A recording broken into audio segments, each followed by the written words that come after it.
Bro, pernah gak lo mikir kenapa ada perusahaannya kelihatannya besar tapi keuntungannya kecil, atau perusahaannya kecil tapi keuntungannya besar? Nah, di video kali ini gue akan bahas 3 rasio penting untuk mengukur kemampuan perusahaan dalam menghasilkan sebuah keuntungan. Disclaimer dulu, gue bukan expert, gue bukan sosokan atau sok paling benar. Gue sendiri pun belum investasi ke pasar modal. Gue cuma mau sharing apa yang sudah gue pelajarin biar kita sama-sama belajar bareng.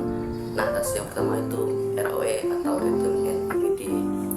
ROE itu mengukur seberapa efektif si perusahaan menggunakan modalnya atau ekuitasnya untuk menghasilkan sebuah keuntungan. Rumus ROE dibagi dengan ekuitas. Analoginya gini, misalnya lu punya modal 10 juta untuk bangun usaha bakso, dan kalau setiap tahun lu menghasilkan keuntungan dari bisnis ini 2 juta, berarti ROE lu 20%. Artinya setiap 10 juta modal yang tanamkan ke bisnis ini akan menghasilkan lu balik 2 juta.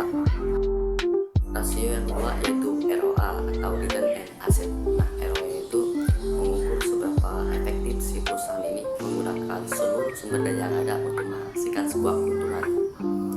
Rumus ROA laba bersih dibagi total aset. Analoginya gini, misalnya lu punya aset usaha 5 juta, tapi laba bersih yang mendapatkan hanya 250.000, berarti ROA lu cuma 5%. Artinya setiap 1 juta aset hanya menghasilkan 50.000 laba bersih. Rasio yang ketiga yaitu NPM atau Next Profit Margin.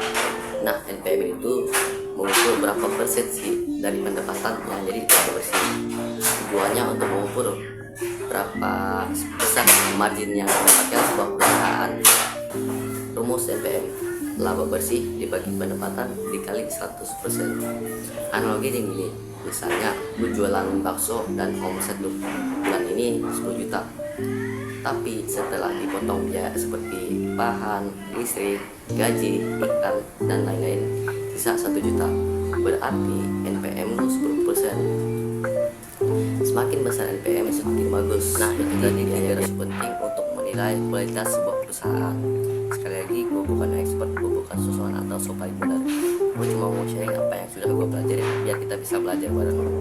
Kalau lu suka konten kayak gini, jangan lupa like, komen, dan follow bro biar gue makin semangat.